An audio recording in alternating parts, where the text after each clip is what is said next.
to welcome all friends, family, service members, and I would begin my remarks with expression of my gratitude for showing up in support of those that Chris left behind. The sentiment is well received and deeply appreciated. First point that will be clarified is that Chris was not a victim, he was a warrior. And as warriors have done for thousands of years, he willingly stepped forward in defense of his country. He did so to the best of his ability, firm in his beliefs, and in the knowledge that he went in defense of his family and of his home. Staff Sergeant Christopher Ray Goski of the United States Marine Special Operation Command was deployed 6 times in 11 years, including 4 times in Iraq and once in Afghanistan. This video is assembled from footage shot by Chris and his fellow troops. It's a story about war and about brotherhood. Let's go. Keep going. All Americans, get up. We always refer to the infantry, or the grunts, as our little brothers. It causes an unending anguish to think that our little brothers are still out there, fighting and dying. He felt that it was his place to be there alongside them to provide his leadership and support. He is at peace now, and in the company of the fallen soldiers and Marines whose deaths hurt him so deeply.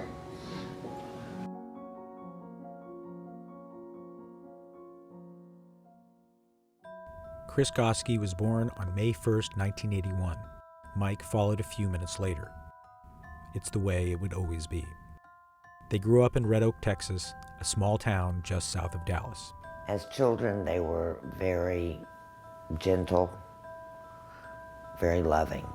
They were well behaved. They respected the elderly. They interacted like 2 little, bear cubs, 2 little puppy dogs. They would just roll on top of each other, wrestle, play, laugh. We had 3 bedrooms, but they insisted on sharing the same room. They were best friends, and they had their own language, which they fine-tuned throughout their adult years. Kathy and Tim had a 3rd child, JP. Tim grew more religious, and after years of struggling with his drinking, quit. The twins were in their early teens, heading in the opposite direction. When they were about 13 or 14, they just made a left turn. They started getting in trouble at school. They skipped school. They had a party at our house with 50 kids on a school day.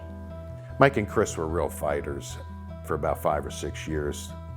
They just fought, and they always backed each other up. They always backed each other's play. Chris was very quick to open his mouth and say what he thought. Mike did his share of talking, don't get me wrong, but Chris was typically the first one to run his mouth. The boys abused drugs and alcohol. They dropped out of high school. In 1999, Chris revealed he'd ripped off a drug dealer and was in danger. He ended up staying with family in New Jersey, got sober, aced calculus in junior college. But by late summer 2001, he was back in Texas and in rehab. He was 20 years old.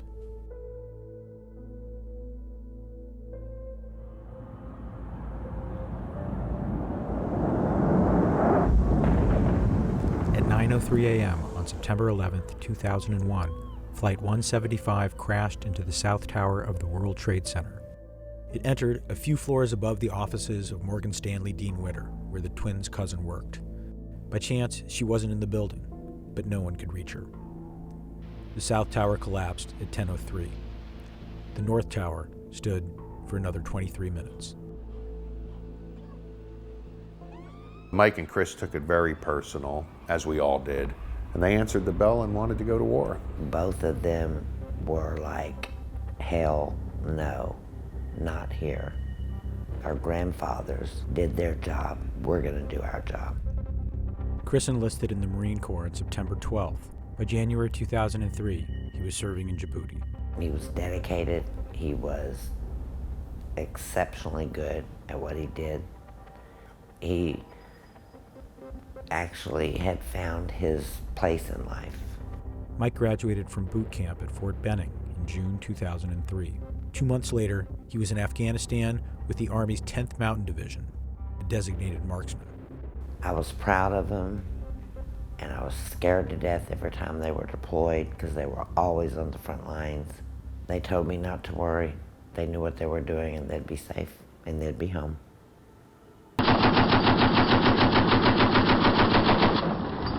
Chris began his first combat assignment in August 2004 in Iraq. It was a time of suicide bombings, sectarian violence, and deadly attacks on coalition soldiers. That was fucking close. The Marines made Chris a forward observer, coordinating air attacks from the front lines. Hey, get on the radio, Goski. 29604 60310. How copy? Over. Roger that. Light him up. I probably shouldn't have said that on there. Light him up. Chris left Iraq in February 2005. His brother Mike deployed to Sadr City that August. He survived a Humvee accident and several IEDs. Chris returned in February 2006 as the Battle of Ramadi began. Firefights were commonplace. A fellow Marine was mortally wounded trying to spot enemy snipers from a rooftop. Chris helped retrieve the dying man. When he came back, he started having what he thought was a heart attack. And what it was panic attacks, okay? I mean, you know, the war is starting to affect you after your third tour.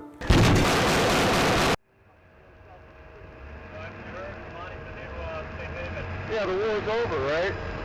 That's why they just found an IED 100 meters back. Everything's fine, don't worry. 6 years after the World Trade Center attack, Chris began his fourth deployment, his third in Iraq. See the rubble? They're knocking down the buildings. They're all gutted and shit. Chris brought a video camera. Mostly, he just let it run. Thing's awesome. You can Battle fucking roster stick a number. radio on it and shit. Yeah? I got a helmet cam I can put on my fucking Bravo. Kevlar. A lot DXR. Decent little view of the area. Yeah. Just what I thought. Trees and more fucking trees. At least there's nowhere for a sniper to fucking pick us off before out. I would say no way. It could happen. He'd have to be on one of these buildings over here. We're gonna run the gauntlet back down to Taji tonight. Woo! Hit a couple more IEDs. Just for the record, if I get blown up, I want to be cremated, put in an artillery round, and fired into the city of Ramadi.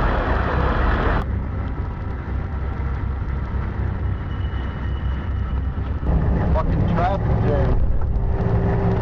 Beautiful city of Ramadi. For the video.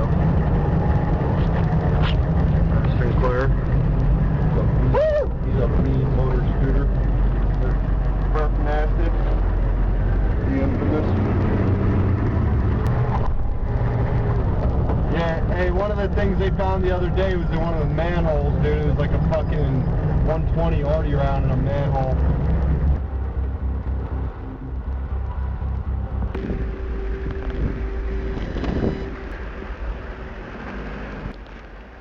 And just for the video down there, we're currently northeast of the city of Ramadi, walking up to one of the boat launch sites in the fucking shark fin area to the northeast of the city, about 2 clicks. And that is the Euphrates. The bad guys like to bring supplies across the river here, so. Some hidden boats over here.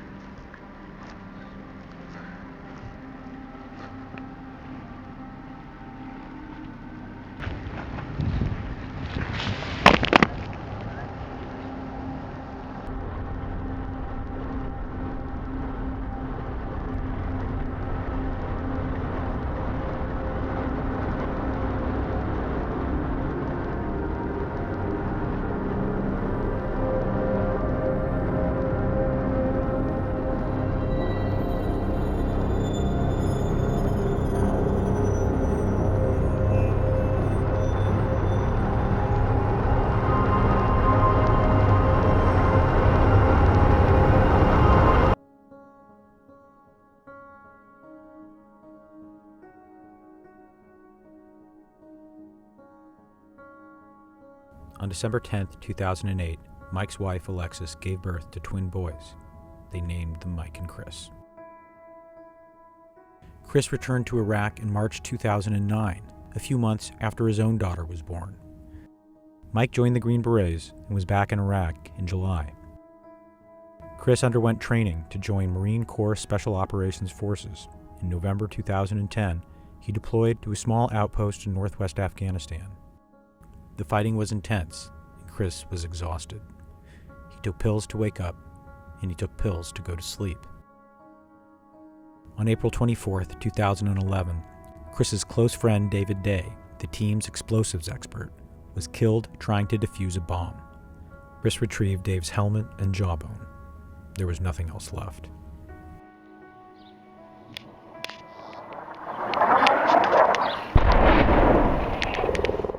On one of Chris's last missions in June 2011, the Marines were caught in a day-long firefight.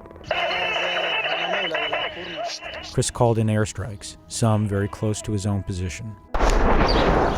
His friend Bill died in the firefight. He was 23. Chris blamed himself. Not all combat wounds are physical, nor do they end casualties like immediately.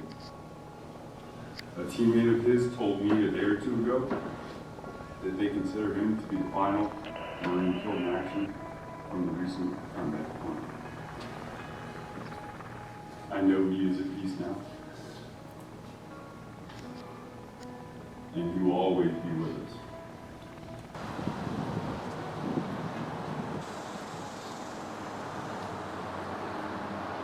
Chris had served in the Marines 11 years.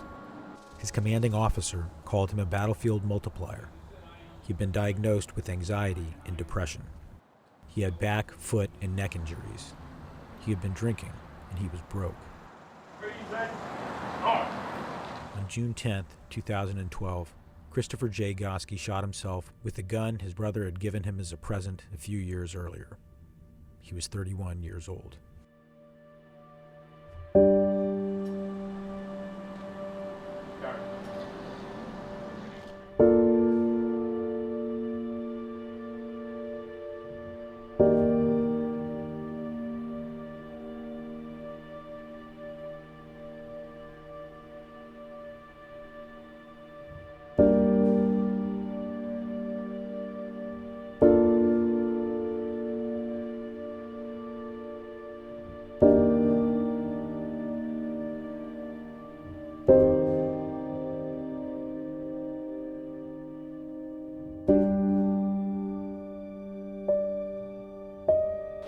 Position of attention. Move. Staff Sergeant Webb. Here, sir. Staff Sergeant Graber. Here, sir. Staff Sergeant Goski. Staff Sergeant Christopher Goski. Staff Sergeant Christopher R. Goski.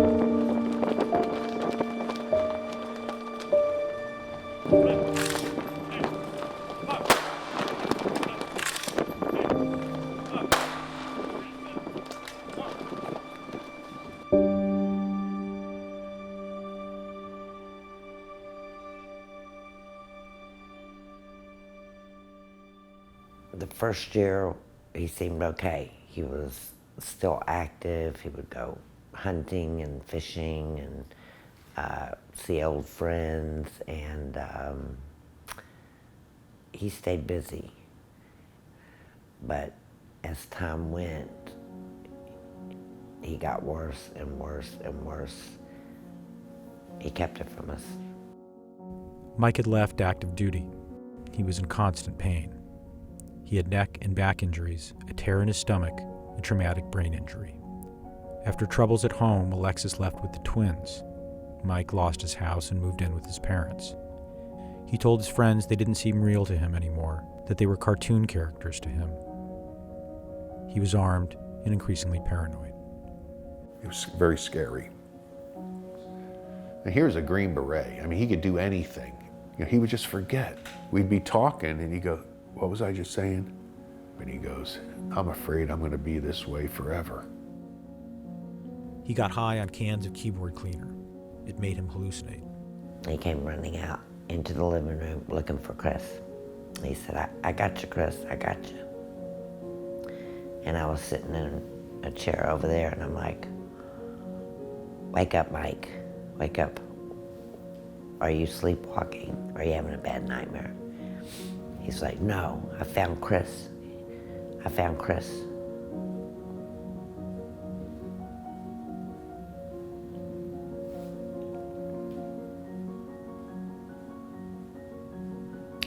I think for 4 years he was looking for Chris. Half of him died when Chris died.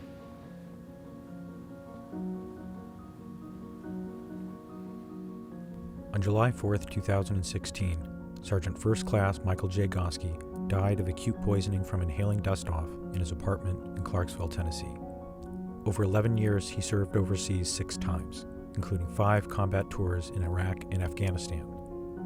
He was awarded a Bronze Star. He was 35 years old. Yeah, I'm proud of them. They did what, maybe what they were here to do. I don't know. How can I not be proud of them? In the event of his death, Mike had asked to be buried in his brother's grave at Dallas-Fort Worth National Cemetery. And so he was.